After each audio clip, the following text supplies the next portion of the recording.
like a furry torpedo to the jugular. This is Honey Badger Radio, radio with bite.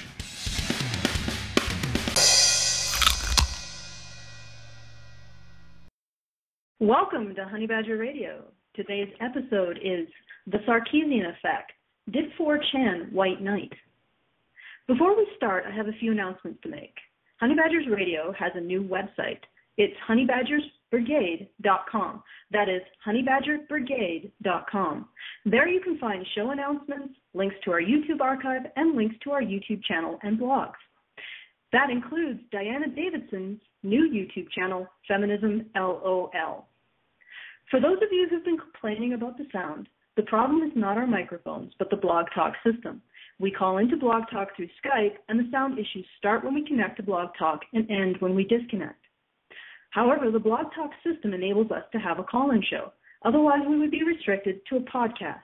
If you're interested in seeing better quality audio, that will require a permanent studio setup, which in turn requires hardware and software to implement. Please consider donating to see the show improve and to see more Honey Badger content.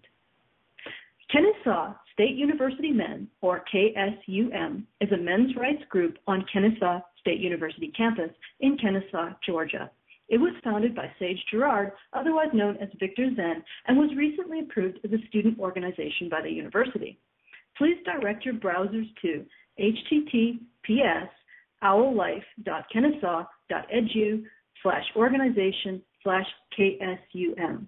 That is https://owllife.kennesaw.edu/organization/KSUM. We here at Honey Badger Radio would like to thank the Men's Rights Reddit for our weekly show, Sticky. Thank you so much for endorsing us and giving us the space to host our site and have our radio announcements. Now I'm going to hand the mic over to Della for a very important announcement about something that's happening tomorrow. Della. Okay, on Friday, November 15th, that's tomorrow, at 11:30 a.m., there will be a press conference outside the Dayton, Ohio Municipal Courthouse, where Nicholas Alaverdian will be filing a motion for a new trial based on some of the multiple structural errors in a case which resulted from a false accusation against him. One way or another, this is going to be a precedent-setting case regarding the right to a jury trial when facing a potentially serious penalty. I intend to be there, and I hope to see other MRAs attend as well, to stand up in support for a citizen's right to a fair trial. Now on to our show. Did 4chan White Knight Anita Sarkeesian? Judging from the activity on our show announcement at the Men's Rights Reddit, as well as the activity on the YouTube advertisement, lots of people have an opinion on this issue. Some think that, yes, 4chan did White Knight Anita, some think she got the full troll treatment, and some people wonder why we're even talking about this at all. In fact, some people from certain groups who shall remain unnamed think that this particular show, on this particular topic, is evidence that men's rights activists don't do any activism. Of course, last week's show talking about a rape apologist in government practicing victim blaming against an entire gender was just an anomaly for us, folks. We here at Honey Badger Radio never talk about anything serious or important. That does beg the question, however. If certain people think talking about Anita Sarkeesian isn't activism, why is doing what Anita does activism? Those people who think 4chan went after Anita at full force instead of half-mast point to the rape threats she received, well, sorta, and the death threat she received, well, sorta. I saw one credible rape threat by a user named CoolDevla. I'm afraid to say Anita, that feminists don't think women can rape, or if they can, it really isn't rape, or just sort of a rape light, maybe even a good rape. And the same people who point to the rape and death threats also point to the game someone created in which a player could beat her up, and the pornography drew of her. To that I say, Anita endorsed a murder fantasy on her blog, a murder fantasy in which she, as the protagonist, murders a named male game developer, shoots him in the face, point blank. And I'd also like to point out that fangirls have created an entire industry around drawing pictures of porn of their favorite male actors. Now, there was also a bit of a kerfuffle about us saying 4chan may not have trolled Anita as hard as they could have. People asked us how we could say something so heinous. Well, the answer is, of course, that we here at Honey Badger Radio are the second coming of Hitler. Well, the second, third, fourth, and fifth coming of Hitler, since there are more than one of us. We're, of course, evil incarnate. But the ultimate point of our question is this. Blaming 4chan for trolling Anita makes about as much sense as blaming the Internet for trolling Anita. It's an amorphous entity that does not think as a hive, a loose collection of people interested in God only knows. And it certainly makes even less sense to blame AVFM, the men's rights community, and extension, us here at Honey Badger Radio, for trolling Anita. Which sort of goes to show the stupidity of pinning blame on groups of people for what amounts to the actions of individuals, and then adding to the stupidity by trying to judge those people's intent as a group. Patriarchy. Anyway, I'm your host, Allison Tiemann, otherwise known as Typhon Blue, and with me today are Della Burton and Diana Davidson. Hello, ladies. Diana. Hello. Oh, that's Della. I don't know if Diana. Have we got Diana, Diana? Diana said she was going to be delayed. Yes, okay. she will be delayed for a moment. Alrighty then. Let's go ahead with. I believe that you had some items of note on the Anita Sarkeesian controversy there, Della. Yeah, well, I'm looking at some of the things that Anita was complaining about and everything, and she's made it out like this is the biggest troll on the internet. That 4chan just was absolutely horrible to her, and worse than they've ever been to anybody else. And here we have, if you just go back a little bit in their history, there was this kid, 11-year-old girl. Her name was Jessie Slaughter. I don't know if anybody that's listening remembers this. It spawned 3 different memes: cyber police, consequences will never be the same, and I can't remember the third one. Oh yeah, you done goofed. In the beginning of this, and this actually turned out to be a fairly complicated troll because they were trolling some punk band, kid band. And then she was an offshoot of that. But they actually got her email address, they got her home address, they got her MySpace, her Facebook. They actually sent call girls from Craigslist to her home. There was a video. She responded to the initial trolling with a video where she threw a fit and made a bunch of threats because she was an 11-year-old and she was on the internet largely unsupervised. And so they sent pictures in response to her threat that she was going to pull out a Glock and make them all brain slushies. They sent her pictures of people with their brains blown out to an 11-year-old girl. So I'm sitting here thinking, Anita Sarkeesian really got off easy by comparison, because all they really did was mock her a lot. I mean, there was no real threat. There was no serious attack.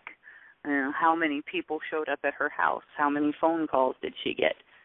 So I'm really kind of perplexed as to why she thinks she got severe treatment when they were harder on an 11-year-old girl. And at least at first, until they really got bad, the 11-year-old girl kind of handled it better. She just dished it right back to them. Well, how many unsolicited pizzas ended up at her door, eh? Lots of pizzas. Even when you can send pizzas when you can send hookers. Oh, they sent her hookers. They sent hookers to her house. Yeah, it is pretty, and you see less whining from this girl, less damsel in distress playing. She just dishes it back, whereas Anita just, where's my thinking couch and smelling salts, Yeah. Now, and eventually, hundreds of thousands of dollars. Yeah. Now, eventually, of course, the 11-year-old couldn't take it because 4chan actually stepped it up, and so there were problems after that. But they never got that far with Anita. She broke just from being mocked. Yeah. And I've actually looked at, cause I know I'm pretty sure I've got a handle on the sequence of events that happened. You were saying that someone on the Reddit thread was saying that or maybe it was in a forum that shall not be named, was saying that Anita didn't actually troll 4chan, but you had something to say about that assertion that this was Yeah, they linked to a thread, and I went and visited the thread. And the account that posted was named Anita Sarkeesian, and the email for that account had her name in the email address, and it plugged her videos pretty strongly until, there was a bad response from some of the betards, of course, and they pretty much told her to go fuck herself. And then somebody else in the thread that was not, somebody basically told her she was entertaining. And, if that's really you, if I find your videos entertaining, then she says, no, I'm not Anita. Well, by that time, she had pretty much been told to fuck off by more than one of the other posters in there.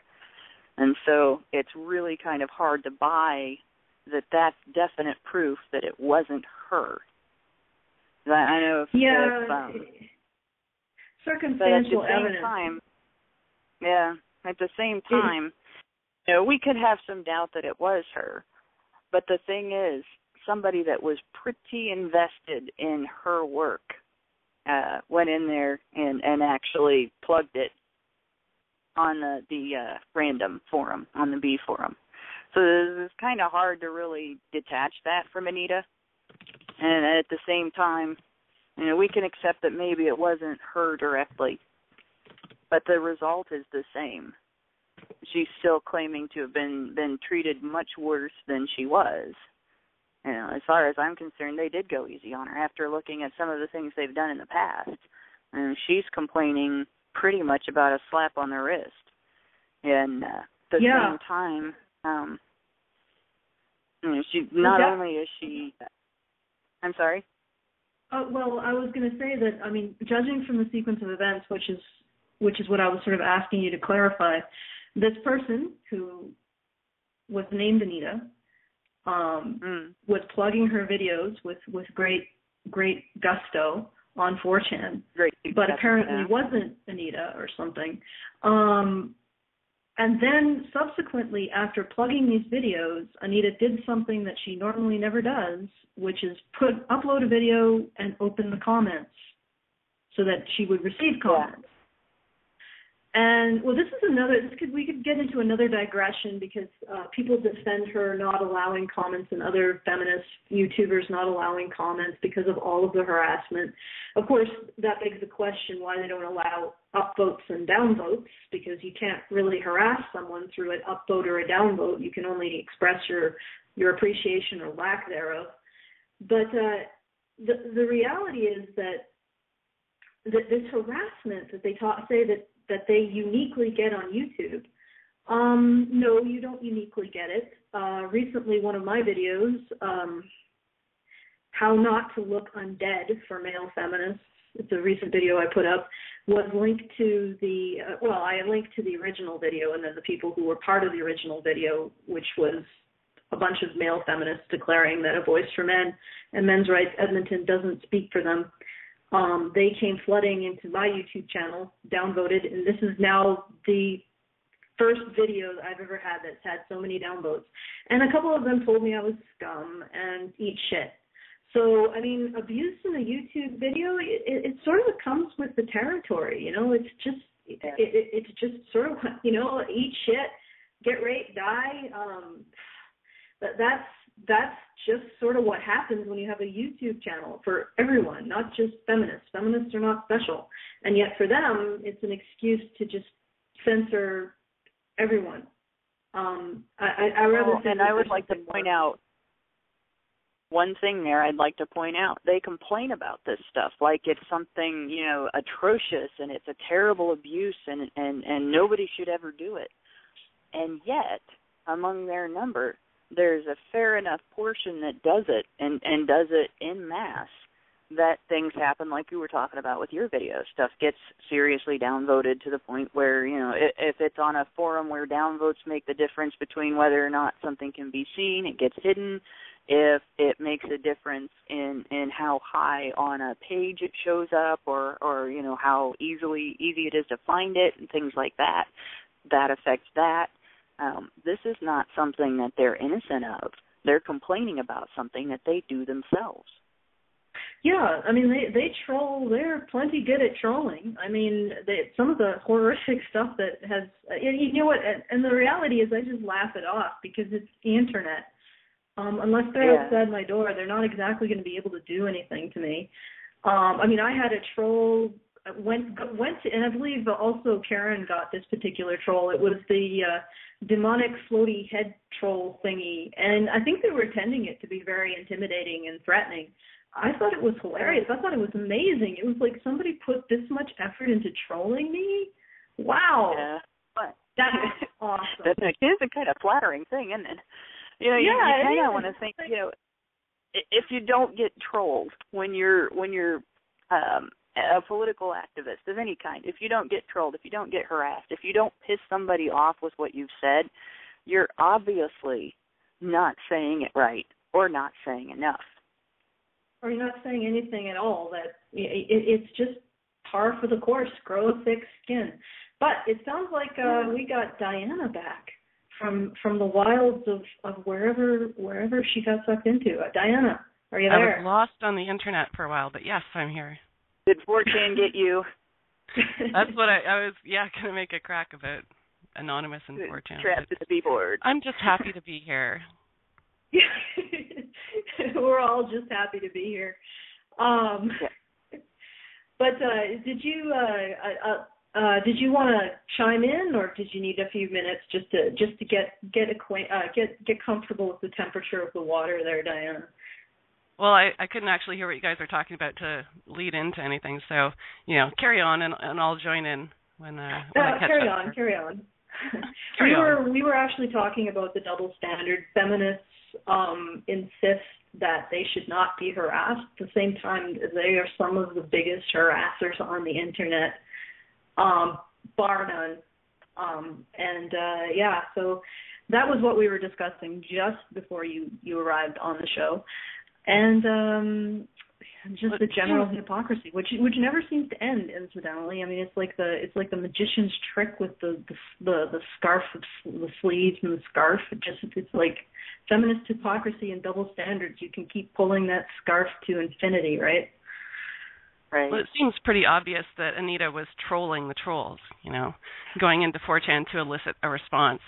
And actually, have we got to the type of response that she received yet, talking about how lame it was? Somewhat. Actually, Della did chime in some of the lameness of the response. I actually read the entire wall of hate that her supporters. Whenever you mention her name, her supporters will pop out of the woodwork and post this. It's a PDF document that is essentially an image of her opened comment channel. She trolled 4chan, then allegedly trolled 4chan, then opened her comment channel and let the hatred flow into her comment channel, and then they took a picture of it. And I actually went through it. And I would say that it is 90% pointed criticism, 10% hyperbolic YouTube troll, and with a smattering of your stuff is fascinating. You're a real genius. Well, she actually posted on 4chan, right? Yeah. Well, there's some contention over that issue. Some people say that and Della just went over that. Some people say that the person who posted on 4chan, who was named Anita Sarkeesian, was very, very boisterously promoting her videos on 4chan, was not actually Anita Sarkeesian. It was someone else, some mystery person. Actually, I would like to make a challenge to that person. I'm sure that person's out there, and if there was somebody who is not Anita Sarkeesian who would like to come out and say, I'm the one who posted on 4chan, and talk to us about this. Tell us why, that she or he posted on 4chan about Anita Sarkeesian. Why were they so invested in her channel that they thought that the betards would just go nuts supporting it? That would be an interesting call to get. Very. Yeah, I would love to hear the logic behind that one. Well, I was watching a TED Talk given by the guy who started 4chan. What's his name? Christopher Poole. He goes by the name Moot. And he was talking about some of the stuff that the members of 4chan have accomplished, right? One of those things was this guy was nominated on Time 100's list of, it was like an internet voting thing. And so the members of 4chan found out that Moot was nominated on this Times 100 list. Not only did they get him to the top of the list, but they managed to arrange alphabetically the names of the other nominees so that it spelled a phrase. What was it? It spelled marble cake, also the game. So you've got a list of the top, I guess it was 21 people nominated, and they not only did they vote him to the top, but they voted it in specifically so that the people's names would spell out marble cake, also the game, and marble cake representing something to do with anonymous. That's power. That is, that shows an uncanny ability for these people to pull off really complex goals like that. And this is all they did to Anita Sarkeesian, was just write a few comments saying that they think she's a bitch, or that, somebody ought to beat her up or something like that. And also they drew porn of her. But that's one of the 4chan things. Like he says, if it's out there, if there's something on the internet, there's porn of it. There you go. Yeah, there's the question. I mean, was that actual trolling? Was that 4chan, or is that simply Rule 34? If you're out there on the internet, there's porn of you, or somebody is drawing you having sex with a toaster or something. There's porn of everything. Like a toaster. There's probably porn of a toaster, making it look sexy. There's actually an entire Reddit subreddit devoted to toaster porn. I was just saying, a toaster in bondage. Yeah. It sounds like an electrifying thread. And thank you for that fun there. Quite a shocking experience.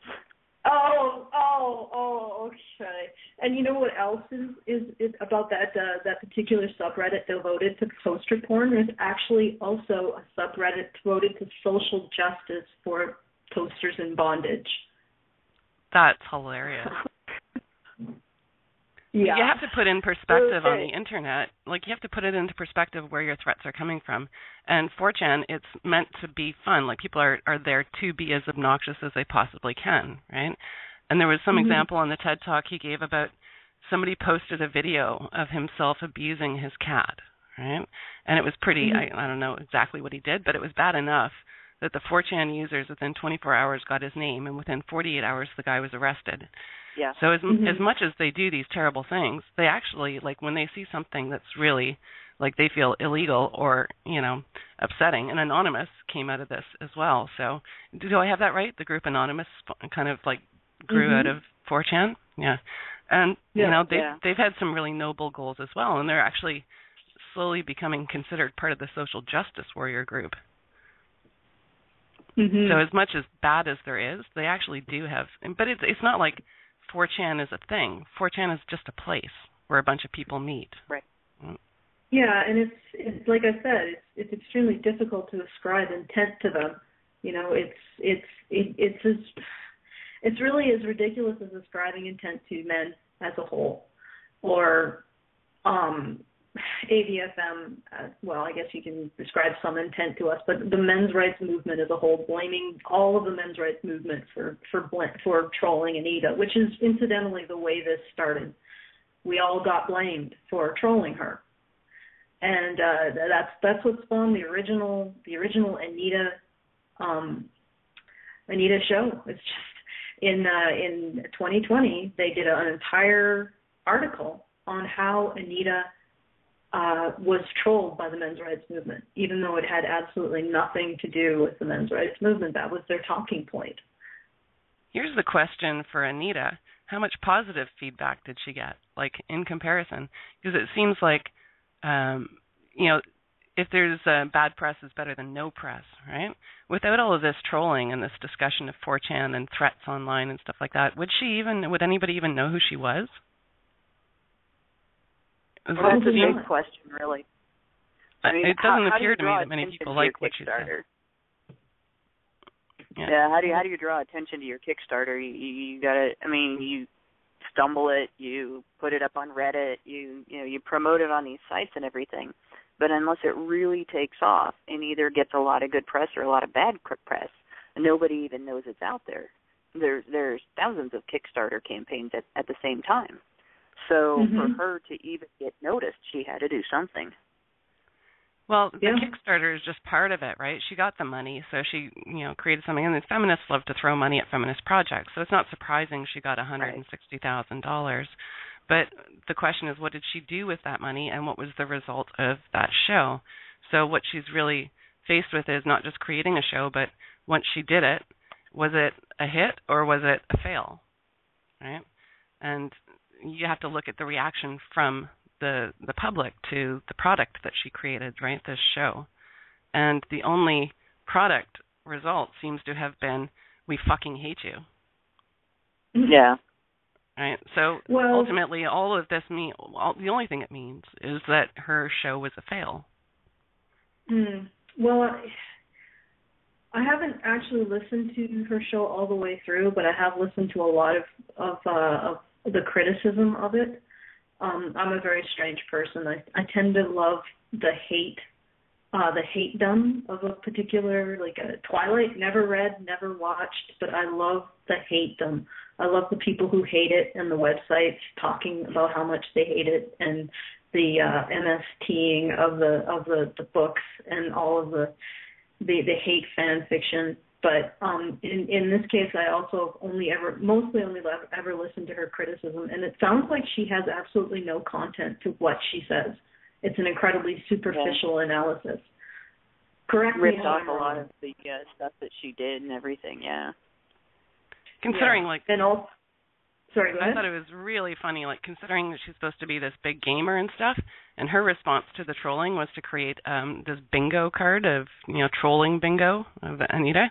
And she doesn't even know how to make a bingo game. It's only got 3 rows. That's how bad of a gamer is. How simple is bingo? How can you fail at creating a bingo game? Spell BIN. Apparently, they didn't troll her enough to give her the full word bingo. They only trolled her enough to get 3 letters. Yeah. And there was no free obviously space they in the need center. To try harder. And her instructions on how to play was, you only win if you don't play the game, right? So this is her approach. This is apparently the way she thinks you're supposed to play games, not play them. Do you think we can credit her to a War Games reference? I don't think so. A which? War Games. No. War Games. No. No. Oh, because she's geek enough to know what that movie even is. Yeah. Yeah. How can we take advice? How can we take advice on how to play games from somebody who can't even make a bingo game properly?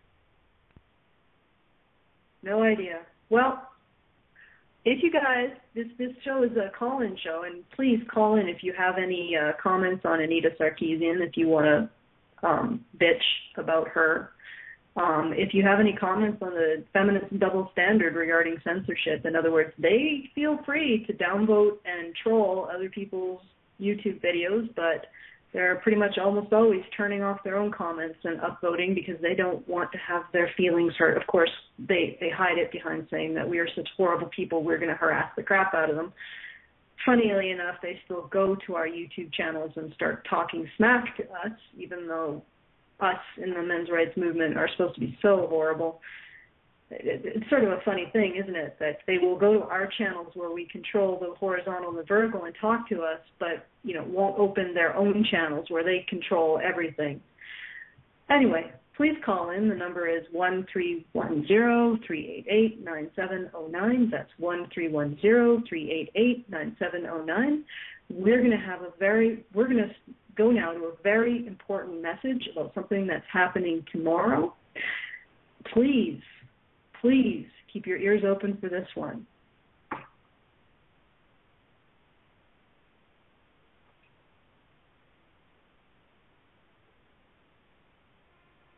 Hello, James.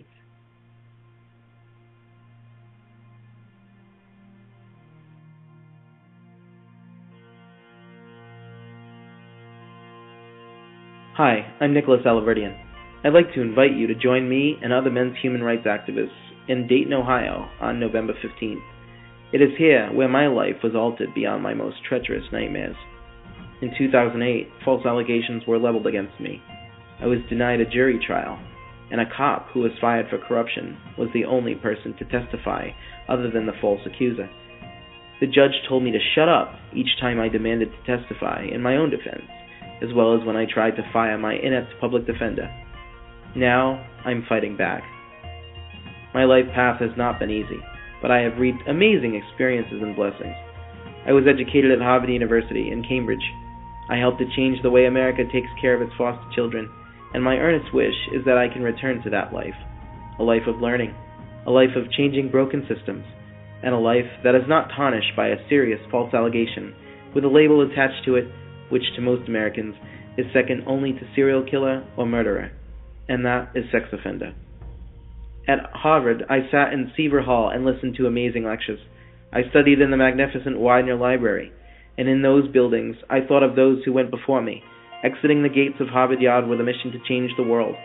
John F. Kennedy, class of 1940, later went on to say during an address to the nation from the Oval Office that, quote, "The rights of every man are diminished when the rights of one man are threatened." Never did I think I would understand that statement in such a personal way. Never did I surmise that my life would essentially be a test for whether a defendant is entitled to a jury trial when they are accused of a serious crime. But this is my life and my passion. It is a quest for justice. Join me and other men's rights activists on this quest as we battle against those who would see that the Constitution is irrelevant. The journey may be a long and difficult one, but I know that we have been instilled with a strength to confront these gross misdeeds head-on. On November 15, 2013, at 11:30 a.m., we will be gathered in downtown Dayton, in front of the Dayton Municipal Court. Join Dean Esme, Attila Windsor, and many others as we meet the press to illuminate the judicial corruption of Judge Carl Henderson, which spreads throughout the Ohio region. Time after time, we have heard of these situations happening, frequently in Ohio, and it is only proper that change be sparked from here. We have a responsibility. We have a duty to see to it that our constitutional and human rights are not obviated. We will not tolerate a judicial system biased against men. We must fight back. The time is now.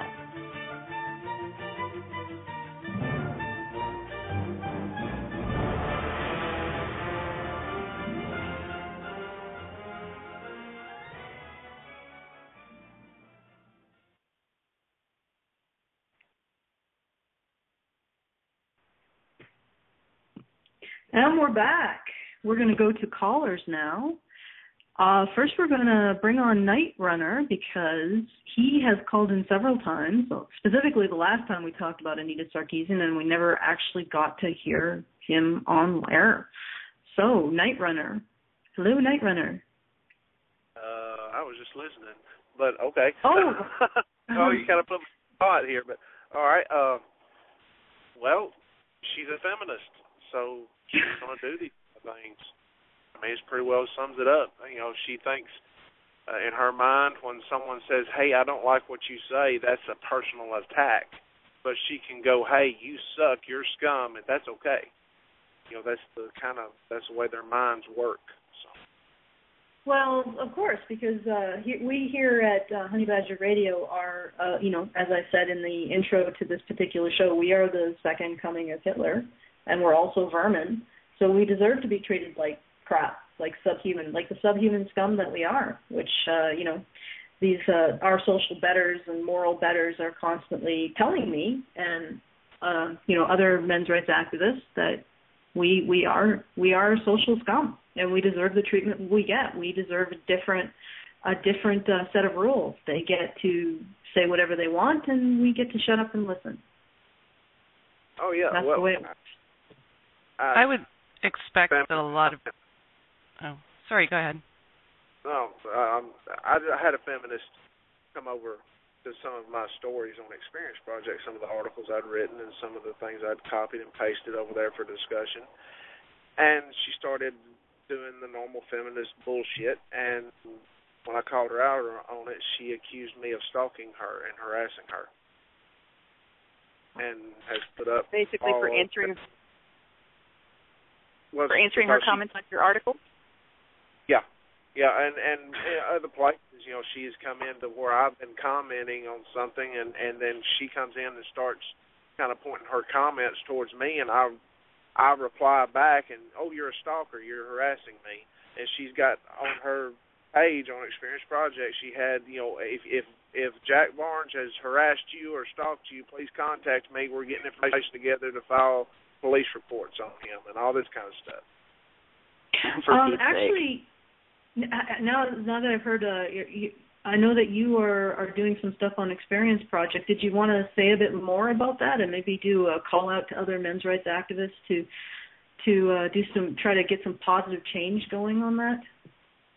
Well, yeah, they basically started a flag campaign, the feminists, and they're flagging everything and anything that I ever say. It doesn't even have to have anything to do with men's rights. Or well, first of all, what is Experience Project? What is the Experience Project? Okay, it's kind of like just different boards. You set up different boards based on your experiences. Like, there's a group over there. I'm an MRA. Well, if you go over and you look through all these different experiences, just different life experiences, and you don't find one that fits you, you can start your own, and then people can go to that, each different group and post their stories about their own experiences having to relate to that topic, and it just kind of goes from there. So essentially what you're experiencing is the usual feminist censorship of anything that doesn't toe the party line. Yeah, pretty much. And of course, just like on Facebook or anywhere else, there's these little games that go around. One was, EP tag. You're tagged and you're supposed to answer these 10 questions and then tag 3 other people. Well, that had nothing to do with men's rights or feminism or anything. I answered it, they flagged it down. So what is the website again? Experience Project, all one word. Experienceproject.com? Yeah, .com. And then they can find you under what, a username? Or is it a specific part of Experience Project that they can find your material, the people listening? Look up Jack Barnes, MRA, or go to the I Am an MRA group or any of the other anti-feminist and men's rights groups over there. Just search and you can find them. That's the best way to find me. If you just looking at the bottom, there's a section for all the people that are members of that group. You'll be able to find me down there. But if you would like to go over and just post your stories and your experiences about being an MRA, about men's rights or anti-feminism or all that, come on, we'd love to have you. Okay, well, thanks. And thanks for the call, and sorry for putting you on the spot there. I'm going to move on.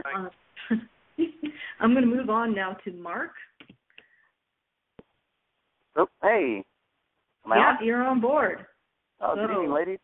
And as always, thank you for everything you've done.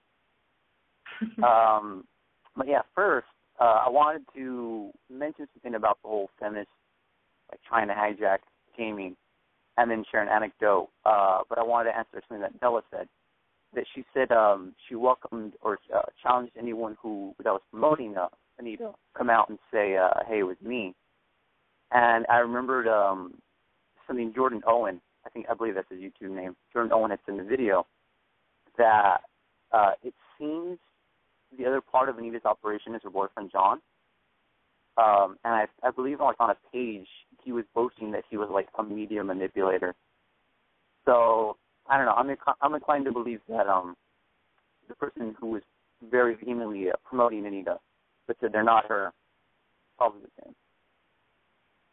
But you're saying that it was someone who was closely connected to Anita. Yeah. I mean, he helped her. It seems he helped her co-write it. And from the other stuff that Jordan dug up, it seemed that John was a feminist before he and Anita met, which would explain why she's always so always skittish to talk about it on the spot. Okay, so what you're saying is that he is sort of her victim pimp. I'm saying that their operation is quite the model of a patriarchy in that it's a man telling her what to say. Patriarchy. Oh, that's perfect. But anyway, it sounds like he's a promoter, right? Kind of, yeah. I reckon he probably hit up like most of the social websites, just fishing to see which one would give them the angriest response to work with. But I don't. I'm sorry. Obviously, but I don't have any proof that that's what it is. But if there was anyone who was it does sound feasible and had the information, it would probably be him. Well, it seems like she set this whole thing up like a business, and so it would make sense if she had people promoting it for her. That it doesn't have to be her specifically, personally that did it. Anybody who was working on the show with her who did it would basically be representing the show and her, and because it's being done under her name. Right? Yeah, and she or the person said they're a media manipulator. Yeah, is that what you said? It's some sort of he's giving himself some sort of third title like that. I don't know what it was, but it's in Jordan's one of Jordan's videos. A media manipulator, but ultimately, if it is based on her strategy or even his strategy that she accepted, then it's still sort of under her rubric or her control, right? So it's still in many ways her responsibility. Yeah. Well, what she does control is how she responds to trolls, right? And how you respond to people harassing you online says, as much about you as it does about them. When you look at people like 4chan, it's what they do to harass people, and the best response would actually be to laugh at how lame the trolling was. So how she chose to respond to that by inflaming it and making a big public deal out of it, says a lot about her focus. She should be focusing on doing her job. If she's running a business and she wants this channel to actually be effective, she should not be focusing on the negative response. She should be focusing on the positive response and continuing to do her job despite the trolls, and that's not what she chose to do. No. Yeah. Did you want to say anything, or? Sorry? Oh, no, okay. I was just say, and it's funny because I also have a small YouTube channel. I mean, and I've experienced, the backlash. Okay, before you go on, what's your YouTube channel? Oh, it's Action Point. The word Action Point? Yeah. I was speaking to Diane about it the other day, and I was saying I slightly disagree with you guys that this is all the feminists, because I also do a little bit of games reporting, and in one of the videos I liken the idea that what's happening with subcultures like gaming, or in the cases we see with atheism plus, it's an appropriation of the subculture. And when there's a benefit, and they see these subcultures or these movements are growing, people who want to inject their idea will get on board because it's already being appropriated, and it can easily be sold. But yeah, I made a video about that on my channel. If you guys want to check that out and see a view of it that's not necessarily, it's called "You're Not Such a Nerd: The Commodification of Gaming Culture," something to that. But yeah, and then I had one more anecdote I wanted to share. I'm also in Los Angeles, which is the same as Anita, so in the same time zone. And shortly after it all happened, I saw one of her videos, and it was horribly inaccurate. And then I saw she got a bunch of funding, and I was commenting on her Facebook page, and this was like 3 in the morning, and there was another young woman, I don't remember her first name, but she also shared my views. So we were commenting on the page, and she was much, much more critical of Anita. And I had said something to the tune of, "Hey, Anita, I like that your videos are trying to bring out a realm of discussion that I haven't seen, but such and such videos have these errors, and I think if you made a little more time to nail those down, you could have some real worthwhile points." And this was like at 3 in the morning, and about 5 minutes later, my comment was deleted, even though it was mostly positive. And this young woman who was really giving it to her, she was free to keep discussing. So a little food for thought, if you guys want. Yeah. Well, thank you for that input, and definitely food for thought. It's sort of a situation of not just one rule for feminists and one rule for non-feminists, but also a situation of one rule for women and one rule for men, which definitely speaks to men's rights. Well, it's also, I think, shows how they pick and choose which comments they decide are going to represent the groups that they feel are opposing them. So they give a name to the group opposing them as if it's an entity to be feared, and then they choose out, whichever ones out of the multitude of troll comments, they pick the ones that they want to represent that group with. You know what I'm saying? Yeah. So you can say, okay, well, the group that's bothering me is 4chan or A Voice for Men, and this is what they say. And, it's very inaccurate unless people have been following the whole story themselves. So they get to make up their own threat narrative. Yep, and they certainly cherry pick what's going on. And even just, they just make stuff up. Like, look at what they did with Warren Farrell. He suddenly became an incest supporting rape apologist scum, right? And all they did was distort some of the things that he said and take them out of context. And doesn't matter. Context is everything. With words, you always have to take those words in the context of in which they were said. So, anytime somebody takes a comment and says this represents something, they characterize it themselves. And then, everybody just kind of takes their characterization as fact. Well, what I've found is if there's something that I think that, somebody has said something that I think is objectionable, I'll ask them, is this what you meant? And feminists don't allow that. They don't allow that good faith.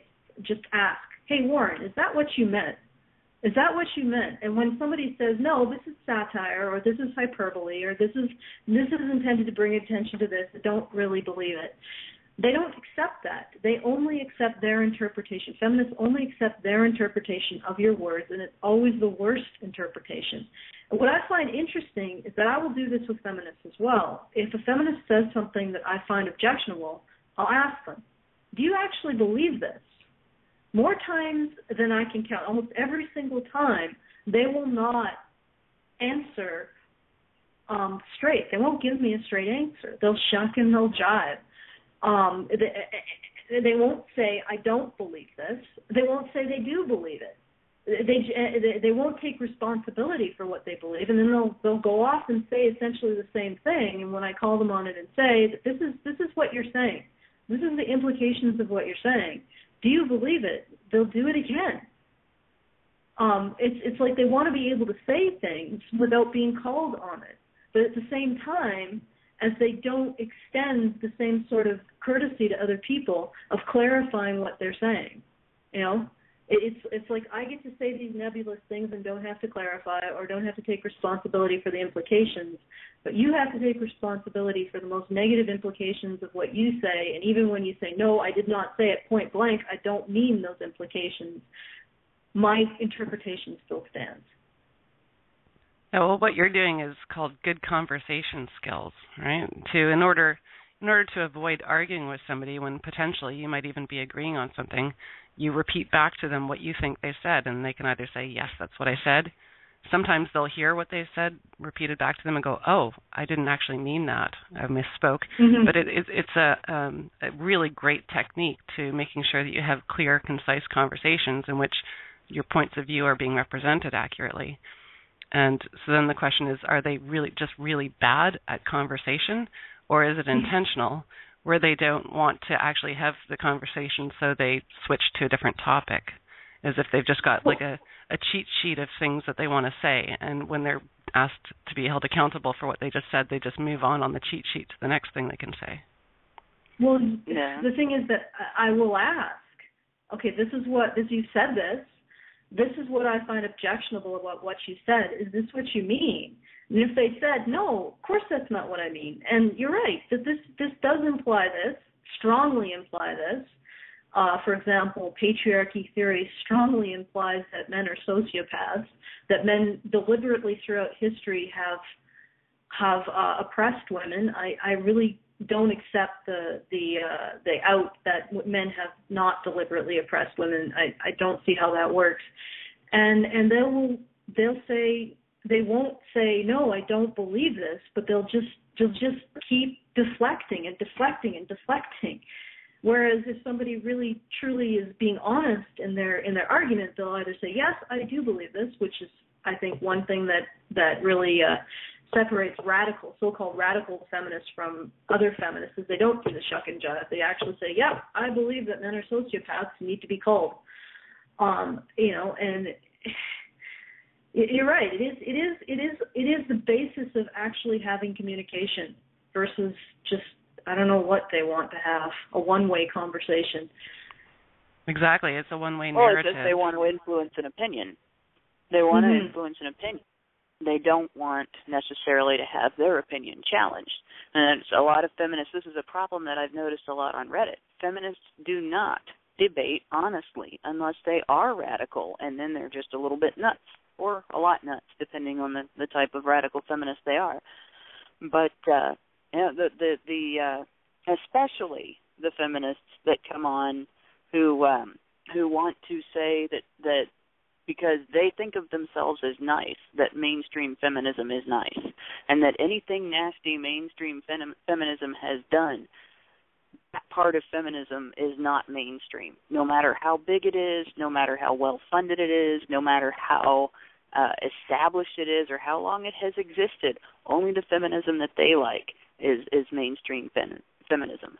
And this is one where you get these. They do exactly like Diana said. You challenge something they said, they move the goalpost to another topic. You challenge that, they move the goalpost to another topic. And by the time you get done with the discussion with them, you're completely on another page, completely on another topic. And the thing you first started talking about has been left in the dust. And it's because they don't have an honest goal there. They're not looking for dialogue. They're looking to derail, to affect opinions, and to not have their opinions challenged. I've noticed another tactic they seem to use a lot is if you can pin them down to one subject, that, you know, if they get stuck, they'll switch the time frame. They'll start talking about what things were like in the 40s or the 60s.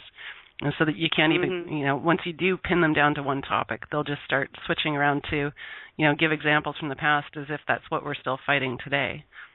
And then, you know, do the same switch thing when you try to confront them on that. But they seem to have like a basic set of instances that stand out in everybody's universal opinion as having been wrong. That's something that happened against women.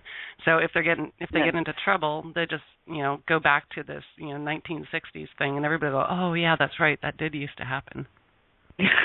Well, in that case, we should start answering it, you know, with, well, the Romans used to nail male criminals to wooden posts and put them up on a hill to die of exposure and blood loss and shock. Yeah, and and I think that part of the reason why Anita Sarkeesian is so poorly received is that in many of these feminists coming into sort of enclaves of geek culture is that they are trying to set up these one-way conversations where they get to determine what's acceptable discourse, what's acceptable behavior unilaterally. And I'm going to move on to the next caller, Jeff, who has been waiting patiently. Hello, Jeff. Hi. How is everyone? Oh, we're doing well, I believe. Good to hear. Yes. So what I had been thinking on the subject is that I was wondering if doing this kind of show is in some way part of the problem, that people like Anita Sarkeesian feed on attention, positive, negative. And anytime people go out, and I've seen lots of response videos to her Tropes versus Women, and I know this is not the first time We've had a Blog Talk Radio show on her. And is all of this just contributing to her ability to galvanize supporters and raise money and continue to do what she does? There's lots of people who make videos and nobody watches them, nobody responds to them, and perhaps ignoring her is the best way of dealing with it. Yeah, unfortunately at this point she's sort of become her own little phenomenon.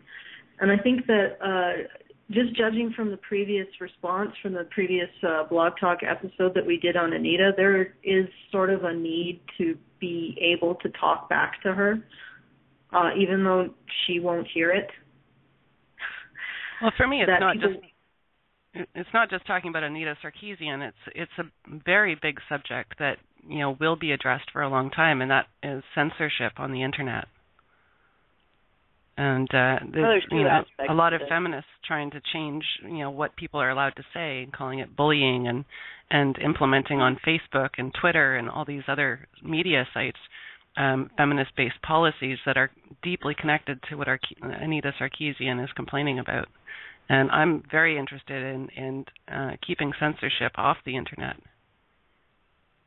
I would certainly agree that I'm opposed to... Sorry, if I talked over you. Go ahead. No, I'm certainly also opposed to the idea of censorship, and then some of the most strident criticism I've seen of the videos. I think The Amazing Atheist did one of these. Had very little to do with the content of the video and was entirely about the inability to post comments and post responses.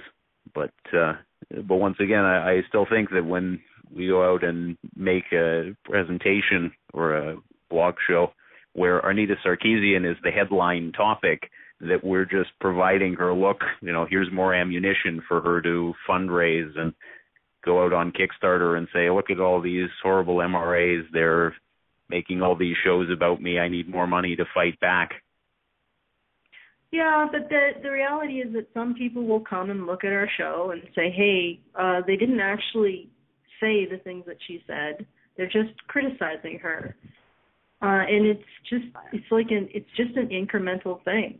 I honestly don't think it's that bad of a thing. If the feminists give all of their money to Anita Sarkeesian, who actually doesn't do anything, then they won't get anything done. So let them fund the crap out of her. Well, I never thought of it that way. She is That's a actually feminist a great who idea. doesn't do anything. Yeah, it's actually, that's the best kind of feminist. All she does is make these really shallow analyses of games and take people's money.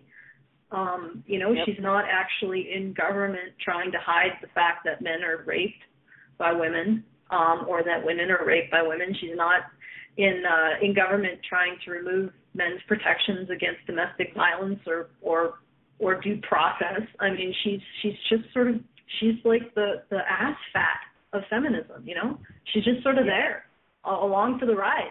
The bigger it gets, maybe the more she can slow down the rest of feminism. Well, it would be a concern if us talking about Anita Sarkeesian would actually help her accomplish her goal, which is to change the gaming industry. But the gaming industry is not a government thing, which feminists are much better at controlling. It's a capitalist thing. So for her to have that sort of effect just by us talking about her, I actually think it's accomplishing the opposite, where the more gamers talk about her, the more they want to probably go out and play violent games just to, piss her off some more. So she's going to have zero effect no matter how much we talk about her. Maybe it'll become a sales point. This game is guaranteed to piss off Anita Sarkeesian. That would be right awesome. Yeah, somebody needs to market a game with that. That's the other thing about this.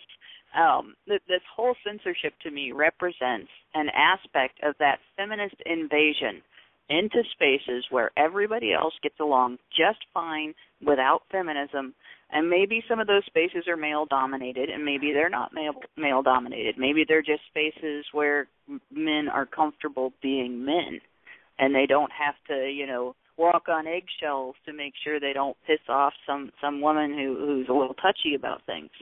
And along come feminists, and they have to change. They got to rearrange the furniture. They got to tell you what you can say. They got to tell you what you can do. They got to tell you where you can sit. They got to tell you how much space you can take up on the bus.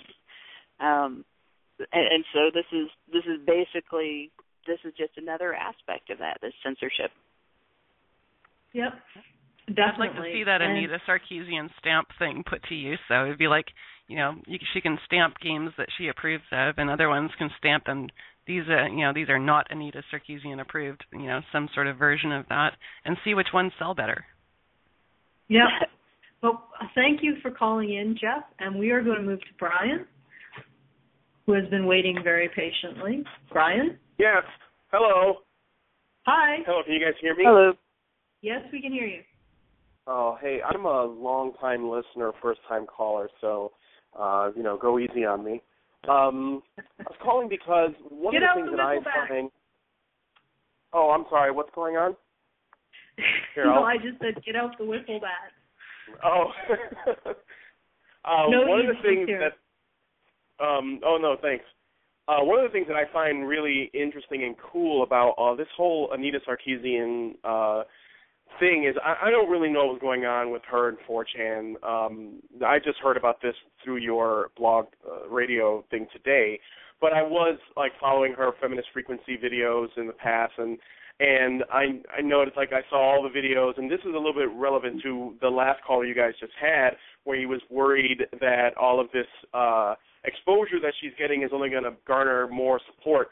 I don't really agree with it, because she already had the money before she started the videos, her almost $200,000 or whatever it was, and I think that was from people who were pretty much going to agree with her right off the bat anyway, so they were already big fans.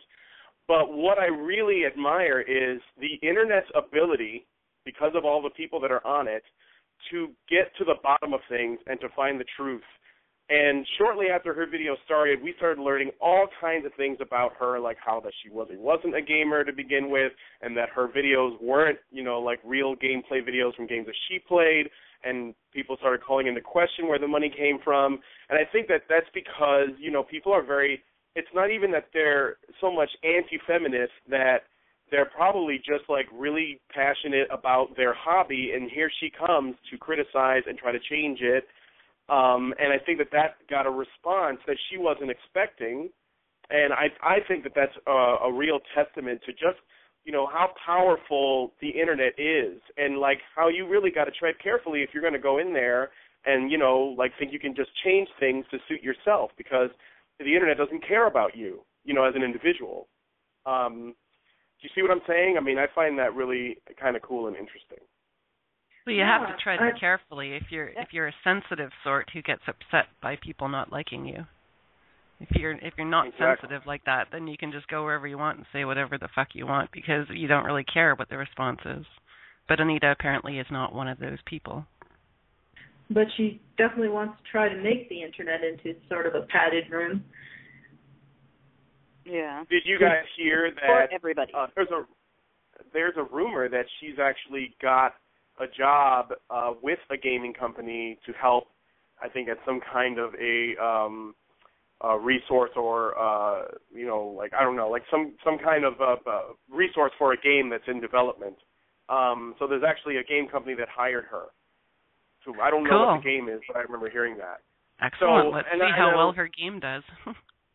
Exactly. I think that it's going to be very telling, because I mean, even in her videos, it stopped being about feminism, and then it really became about violence, towards the end, almost as though that was some kind of masculine trait, and that she wants to eliminate that. And I think that's going to go over even more poorly, And to comment on the last thing that you mentioned about how, the gaming industry is not a government entity, it's a capitalist one. The market rules over everything. So, I don't know. I mean, I think that it is good that if she's going to be doing some damage, it's in a place that really isn't going to hurt anyone, in the long run anyway. Yeah. Well, in regards to government, people forget that the government gets their power from the individual people. In capitalist ventures like gaming, the gamers know exactly how much control they have over who succeeds and who fails. Yeah. Yeah. Yeah. Although, if I gotta say, if it was the government, if she was able to get that kind of control, because you can influence the government easily as an individual or as a small group of people, more so than you can a company, we would still be playing, Pong 47. This is how they develop things. The difference is when the government produces something, you take what you can get. When the market produces something, you buy what you want, and they make what sells. So if if what she wants doesn't sell, she's not going to have that job very long. No. Nope. And it's self-correcting. Even if she managed to get the government to pass laws about what is and isn't allowed in the gaming industry, I don't see the gaming industry as the type to put up with that. They would just go underground and sell their own games, in different ways. I mean, it's so deeply connected to the internet that that with file sharing and stuff like that. Even if the government was to go all 1984 on the gaming industry and try and take over, it would just move to a different location. It would go underground. Well, a really good way to measure how the people respond to being told you can't do this is just look at the drug industry, the street drug industry. Yeah, and I think Brian brought up a really interesting point in that, the internet does really push back. It's not friendly to people with a thin skin, and there may be actual resistance to ever censoring the internet and essentially changing the medium. Anyway, thank you, Brian, for calling in. We're going to move now to Jesse from New Zealand. Jesse, Hi. You're on board. Hi. Well, I mean, I had a few things that I was going to bring up, but I'm not really a fan of gaming or that interested in Anita Sarkeesian. But the most relevant thing on that I could probably say is that at a uni for one of my classes, we were doing critical theory and literary theory, and we were talking about Susan Boyd's feminist view on hysteria and how women use their weakness, have no other choice but to use their weakness to be powerful, because the patriarchy doesn't allow them to be powerful in the way that men are powerful. So I brought in some comic books, because I thought, seeing as she was talking about power dynamics for my presentation on it, I'd bring in some comic books and I'd talk about how female superpowers are different to male superpowers and how the power dynamics are different. And I won't go into what I said exactly, but at the end, the lecturer made a comment like, and you could have also mentioned that the skin-tight clothing sets up an unrealistic standard for women. I thought, that's pretty lame, because that's really nothing new, and that's when university classes really start to turn into tired propaganda, the kind that Anita Sarkeesian brings up in her videos. This whole thing about unrealistic expectations and unrealistic ideals placed on people and to live up to when they're playing their video games and acting out their fantasies. Well, I'd like to address your first point, actually. What is it about today that women have to continue to use their hypo-agency to manipulate other people? Like, Anita can't get a job? Like, there's no reason for it now. The only reason why women do it in this modern age is because they can, because it's easier to play the victim than actually get out and do for yourself. Yeah, I think you're right. I mean, I would say I'm a bit more on I'm not on a traditionalist spectrum necessarily, but I'm a bit more observant of natural inclinations of the sexes than a lot of people in your camp, I suppose.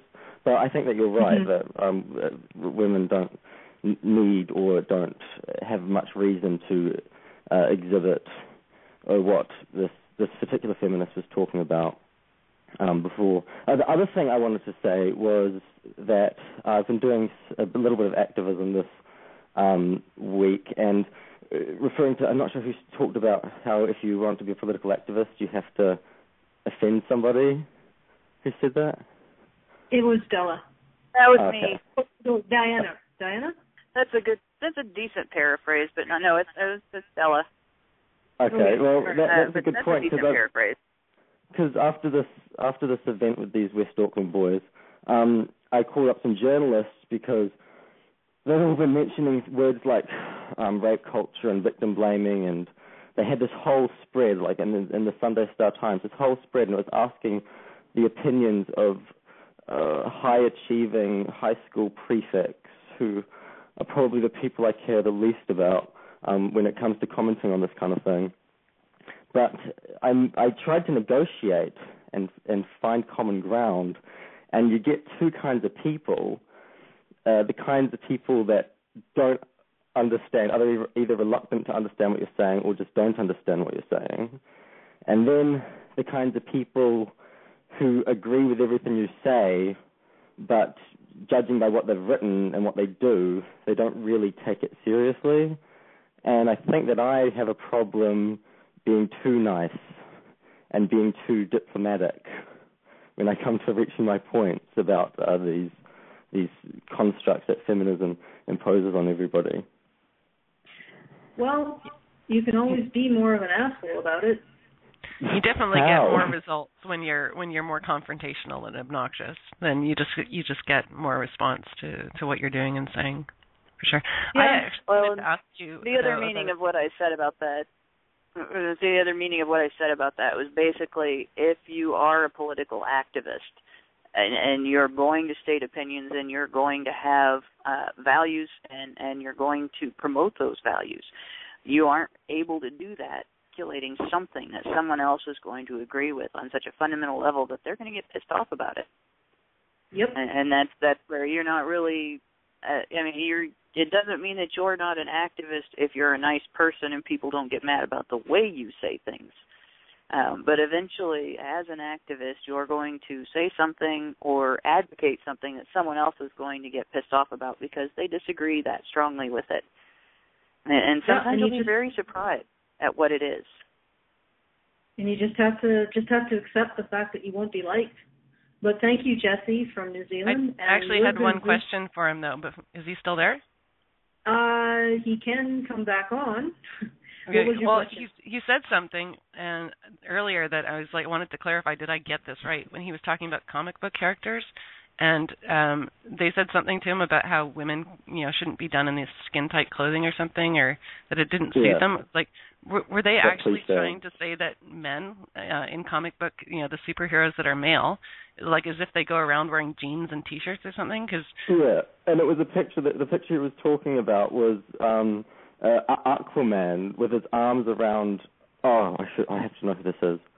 The Atlantis Queen, Maria or I can't remember. But it was you saw both of them. You saw Aquaman's extreme, muscular tone, and you saw her soft, voluptuous figure, and he only focused on that. And I thought that kind of discredited what I was saying about female superpowers, and it's just kind of getting random critical theory cliches and reiterating them again. But you've got a male and a female both wearing skin-tight clothing, and they're proposing that this is wrong for females? Yeah, exactly. Because it's like them judging the male body versus the female body and them injecting some sort of a personal opinion onto it, where you've really just got an equivalent there. You've got, both genders wearing the exact same type of clothing, but for some reason it's wrong on women. Is that really what they were saying? Well, have you taken a critical theory, literary theory class at a university? No, I haven't. Okay. So you know what I mean. They try to tell you how to be sophisticated, but all they do is instill you with a bunch of bullshit. Instead of looking at the text critical, like you're supposed to, I guess how it started. They just give you a bunch of mechanisms, so you automatically have an interpretation for something as soon as you read it. So that's patriarchy. Yeah. That's power dynamic. What is education coming to? But we do have to move on. Thank you for calling in and for those comments, Jesse. Thanks for that story, too. That's hilarious. And we're going to move to, I'm probably going to get this wrong, Leah? Leah? Hello? Hi. Hi. You're on board.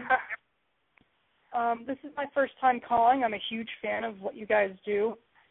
I was actually trying to call the last time you guys did a show on Anita Sarkeesian, mainly because I believe Jordan Owen called, and I'm a huge fan of his, and he mentioned his petition.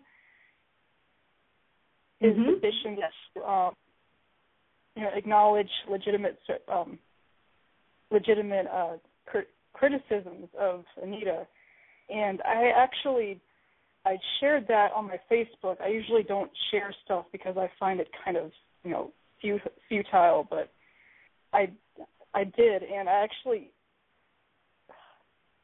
not really much to my surprise, I got one of my friends, because the point of the petition was to acknowledge and present legitimate criticism, but he said that, paraphrasing here, he said that the petition itself was assassination of character, and that really pisses me off because, no matter what you do, if you're a male or female, you can't criticize her because it only fuels a fire.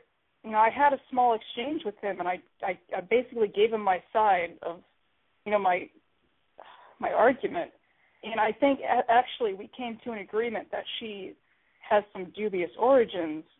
So I think, Jeff, he called earlier and he said that, whether or not you're criticizing her or not, you're giving her attention, you're fueling her fire, But I think that there has to be, a way to address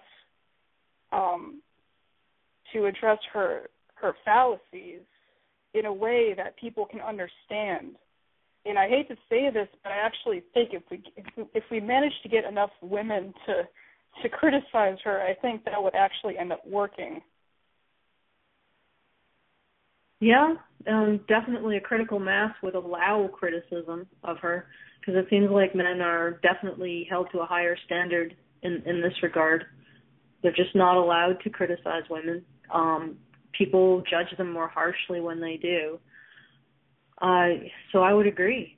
We definitely need to see more women standing up to this kind of behavior, this appropriation of culture, and to orient, to take particular cultures and try to force them to accommodate the whims of princesses.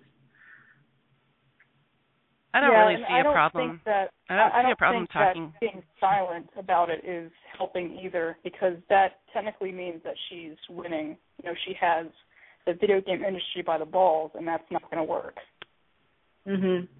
Go ahead. Well, Go ahead, Diana. There's two aspects, right? There's Anita herself, and then there's the topic that she brought up. So if her name is going to be intricately wound into that topic, the important thing when you're discussing her is not just to ad hominem attack her, right? But, to not talk about the subject just because she's made it about her is basically effectively silencing the gaming community if you were to take that seriously. I mean, she got her name attached to it, and that's going to be part of the subject, and she represents a certain point of view. So, to talk about her representing that point of view is very different than just to say, let's do a whole show on I hate Anita Sarkeesian and let's trash her as a person. And that's not what we're doing here. Same thing with any discussion that comes up with her on any format, be it Facebook or Twitter or anything like that. If you're attacking the subject matter and not the person, then it's a legitimate discussion, and it's a discussion that I think is important to have in the way it impacts a lot of the stuff that happens on the internet. Yeah. I really think her final goal is probably that she wants to take on online bullying as her topic and not actually the gaming community. Mhm. And I think it actually speaks to what she considers to be bullying, because a lot of the stuff that I saw in her list that her supporters sent spam everywhere was really just criticism. And you can't live your life without receiving any criticism for anything. Like, we're not all perfect beings, and our actions do impact other people. I mean, her actions are impacting the gaming community. And if she's going to have power over the gaming community, she has to accept that the people that she has power over get to have an opinion on what she does with that power. When you write online, the question is not, am I going to be criticized? The question is, how am I going to respond to the criticism? Because you can guarantee you're going to be criticized online. Your audience is just far too big to not get criticized. Yeah, especially if you're trying to be the thought police, which is what she's really doing, is trying to be the thought police. You can't design games the way I don't want to play them. You can only design games the way I want to play them. If I don't like this game, I'm going to bitch about it. Okay, thank you, Leah, for those comments and for calling in. We're going to move now to Jay. Jay, who has been holding a very long time. Jay, are you there? I am there. How are you? Oh, I'm doing well. How are you doing? I'm doing good. I just kind of wanted to toss my 2 cents in because I am somebody who browses 4chan, and I was actually there, not on B, but I was on V, the video games board, when the Kickstarter first started. Mm-hmm. And it was just kind of interesting because, a thread popped up and it said, hey, Anita Sarkeesian's doing a Kickstarter. And my first thought wasn't, who is this woman? It was, oh, great, it's this woman again. Because a couple of months before, she had actually had another video that was brought to V's attention. It was over a video game called Bayonetta. And the reason we all found it so interesting was because she got so much about the game wrong. From the character design to just very basic stuff about the game's plot. And people called her out on it, and it got taken down off her channel. Very interesting. If you're if you want, you can actually find it because somebody else re-uploaded it. So it's on YouTube somewhere. That's one of the features of 4chan, isn't it? That they don't store all the conversations. Like, can you go back and find conversations from the past? Or is there a time limit on it? It depends. There's actually a couple of different archives, and some of them have gone down and some of them come back up. So it kind of depends on how far you can go back. You may be able to actually find the conversations, but you may not. Right. But your being there before this, her latest series of shows done, confirms that she was in fact familiar with 4chan prior to her doing the feminist frequency thing, right? Right, and vice versa. She'd already had encounters. Yeah, yeah, that's interesting because, it goes Anita Sarkeesian, and you know the name, right? So this isn't like a new subject, which is how she tried to present it. She did this show, and all of a sudden these 4chan people found her and attacked her. What was the name of that game again? Bayonetta. Bayonetta. Which is just bayonet with TA on the end. And when she did that one, did she show any sort of awareness of how video games work? Or she said she had to do a lot of research after she got funding for Feminist Frequency. I can tell you it wasn't very apparent. She did more, it looks like she did more actual research into the marketing than anything else. Because one of the advertising campaigns that they did in Japan was they had a picture of Bayonetta on the subway, and they had sticky notes, and you could pull down the sticky notes, and it would reveal more Bayonetta as you went along. Because one of the game mechanics is that her suit, her, costume, is actually her hair, and it kind of comes to life and works as a weapon. That's very neat. So sounds very Medusa. Yeah. And, it's a fantastic game, actually, but a lot of people couldn't get past the fact that this character was so sexualized and things like that, and they don't even realize that she was designed by a woman. But that's a big oversight. Sexualizing a female character, the way feminists talk about it, would imply that you've got, a sexual, accentuated woman who's also helpless. But in this case, that's pretty much the opposite, right? Yeah, it's a woman who's a warrior, essentially. But it was interesting because this sort of ties into something else that I heard. For example, World of Warcraft, the original female orcs were a lot uglier, but female players complained and they wanted them to pretty them up. And then, so they did that to appease the female fan base. And then feminists came around and started complaining about the fact that the female orcs are so much better looking than the male orcs. That's really funny, actually. Just the idea that you would make my head explode. Yes, it's like an infinite loop. Human attractiveness to orcs would be ugly, though. Like, it's such a contradiction to say that. Yeah, I wouldn't get too deep into the logic of it.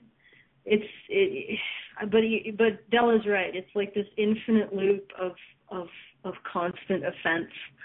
You try to appease one group of women, and another group of women says, "I know that's wrong." It's never. They can just create plastic surgery options for orcs. So if that particular female orc feels like making herself prettier, she has that option. Mm-hmm. Oh no! See, the feminists who hate pretty, they don't just want to not have pretty. No one else is allowed to be pretty either. You cannot have pretty. Pretty is bad. Mhm. Well, thank you, Jay, for those comments. A quick question, just as a member of 4chan, how do you feel about the level of attack that 4chan put out in regards to feminist frequency? Do you think that they were mild, or do you think that it was just sort of the norm? It was very much something different than normal, because the actual user base itself was kind of fractured. I mean, people think about 4chan as one entity, and they go out as an entity, and they do everything as an entity, when that's really not the case. You had people that just saw an opportunity to troll, and they took it. You had some other people that wanted to actually, fight it with logic, and that leads back to, comments getting deleted and things like that. Then you also have people who are just like, no, stop, don't give her attention. You already got the one video taken down. If you just spam her account and whatever, you're going to make things a lot worse. And they went after it, and obviously it made it worse. Right. So as little as 4chan is actually coordinated, where they do try and coordinate stuff, this was very uncoordinated then, in your opinion, right?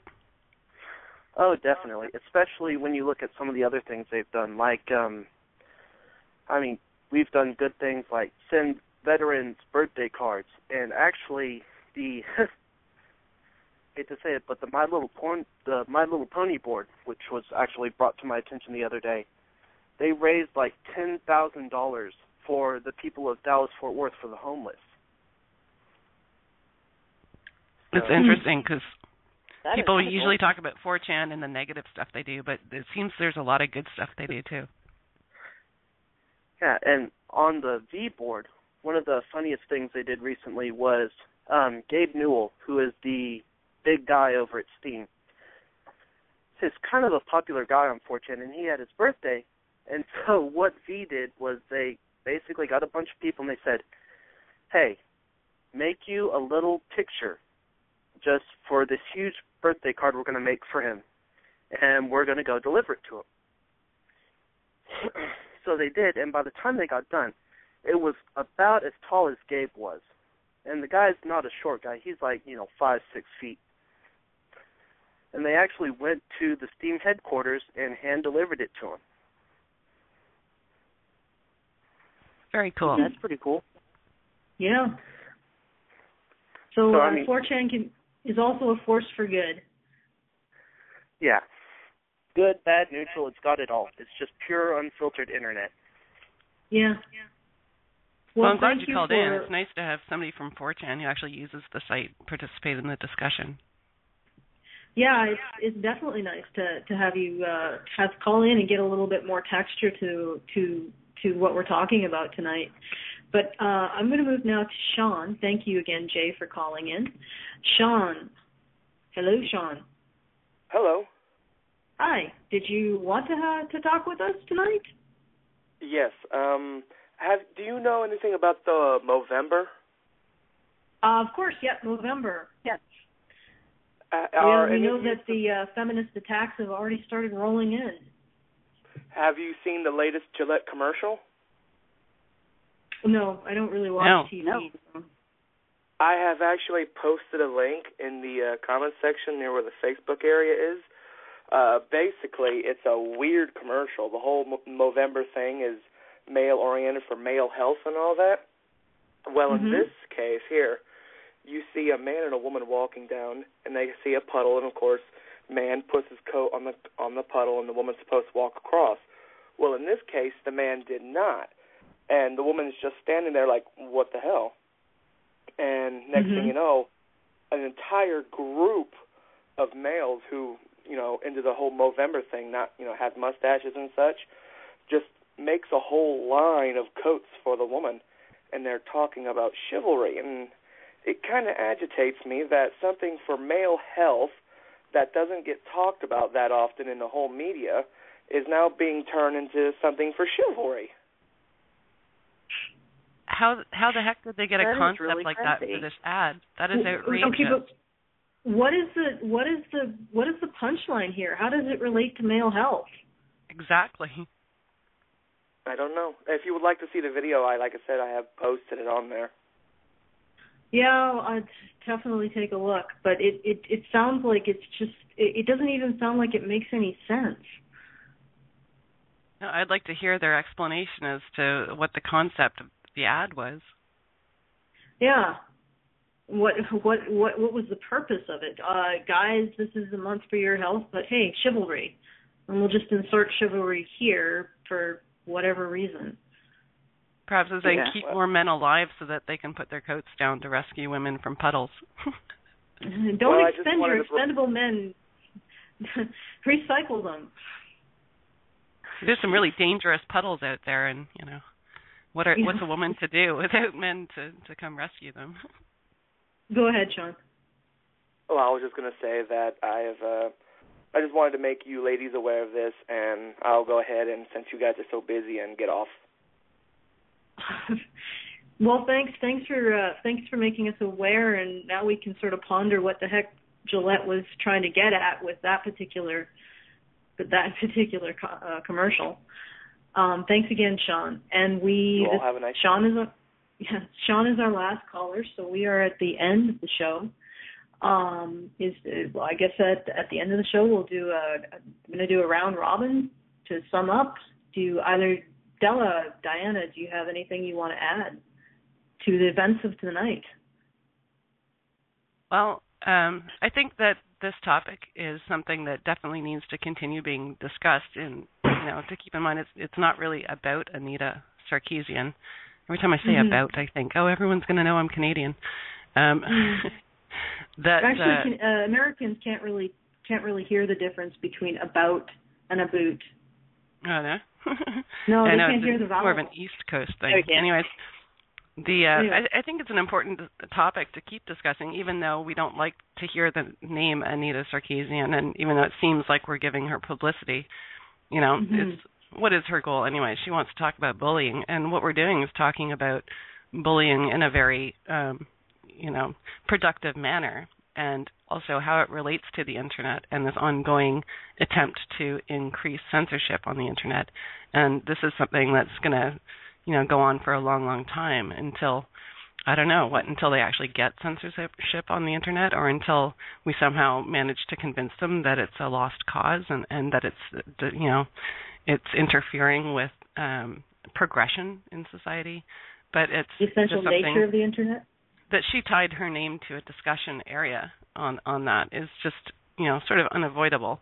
But I don't really see how she's going to get any advantage out of these discussions as far as encouraging her goes. I think the more we talk about her, the more ridiculous she'll appear, and she's just going to go down in the history books as a loser who decided to try and make money doing something she didn't understand. Yeah. I wanted to expand upon your point on bullying. You're exactly right. That's what is happening here. She wants to talk about bullying. Well, I can see why she's interested in the subject matter, because she is a bully. Now, she's probably not as bad as other feminist bullies, but she is in that vein. for no other reason than vagina. She wants to control the discourse and control how games are made, how people approach gaming, how the culture conducts itself, and it is bullying. And we need to start saying, no, this is not legitimate. This is not legitimate discourse. This is not a legitimate activity. Women don't get to control the show because why? I mean, could you imagine guys going into things that females like, like a quilting bee, and saying, now we you know what, these quilts need they need gigantic rims, and they need to be jacked up with wheels, and we need like loud mufflers and shit. What? Guys wouldn't do that, first of all, and second of all, what right do people have who don't have necessarily an interest in a particular activity, what right do they have to come in and demand of the people who do abide by what they want? It's totally an exercise in bullying. Yeah, well, by discussing her, we get a chance to try and determine how she's going to be written up on Wikipedia. And ultimately, I think that write-up should be someone who went into something she didn't understand and came out a loser. Yeah. Of course, we don't really determine what will be written on Wikipedia because of the aforementioned feminist bullying. But go ahead, Della. But actually, they've really made a massive effort on Wikipedia. Actually, they've gotten to the point where they've got this big project to insert feminism into every aspect of Wikipedia. There's Wikipedia discussion pages about it. And in fact, I did a screen cap of one of them mainly for meme purposes, because somebody in that area was complaining that a portion of a page that they were working on was too fact-based. And they didn't like that it was so fact-based. It's too fact-based for Wikipedia. You can't have all these facts, right, on Wikipedia, because that would be counterproductive. We just need more feminist ideology there. So, but it goes right back to the whole bullying thing. It is. It's too fact-based. I can't accept it, But it goes right back to the bullying thing, and it's not unique to gaming. It's not unique to geek culture, any aspect of geek culture. It is all throughout the broad variety of human culture, that this particular group feels that they can walk into any area and control any area because vagina or because feminism. They've actually got a monetary, there's a monetary incentive to get more women writing on Wikipedia as well, isn't there? I'm not sure if it's a monetary incentive, but there is a college that's offering college credit now. Credit, right. They always find a way to manipulate. Yeah, they always find a way to manipulate some authority somewhere into rewarding them for their bullying, whether it's getting a government entity to fund something, or getting businesses to donate, or getting a college to provide college credit. There's always somebody. They will always manipulate somebody into giving them a prize for bullying everybody else. Yep, and it is definitely bullying. As soon as you hear them start talking about feelings over facts, you have to ask yourself, whose feelings? Whose feelings get to be centralized? Whose feelings get to reign supreme? That's bullying. That's deciding that someone's feelings are more important than somebody else's. Yeah, well, it seems to be that they're more focused on a morality war than a war of facts, for sure. That's most of what they talk about comes down to, subjective decisions about morality. Yeah, and that's innately strong-arming. That's innately bullying, because it comes to how are the decisions made? The decisions are made based on who has the most ability to force their emotions to the fore, and that's just, in my opinion, that's an unacceptable way of approaching conducting yourself behaviorally and establishing proper boundaries and ground rules in society. is not a hierarchy of whose emotions are more important, but logic and reason. That kind of points to this particular brand of feminist as being the narcissistic sociopath type. Everything is about them, everything is about their opinion, everything is about their feelings, everything is about their wants, and everything is about their needs. And if they don't get what they want, then they have to turn around and stiff arm and strong arm and guilt trip and bully and turn things around so that everything is the fault of the people that they're trying to push around and dominate. Yep. But here we are at the end of the show. I think some really great points by my co-hosts, but it's time to call it a day. Thank you to my co-hosts for making a great show. Thank you for the listeners for listening in. Thank you for the callers for adding some very important information and tidbits and anecdotes and ideas and concepts. And please join us again next week, same time, same channel, different topic. And thanks again. This is Honey Badger Radio, reminding you to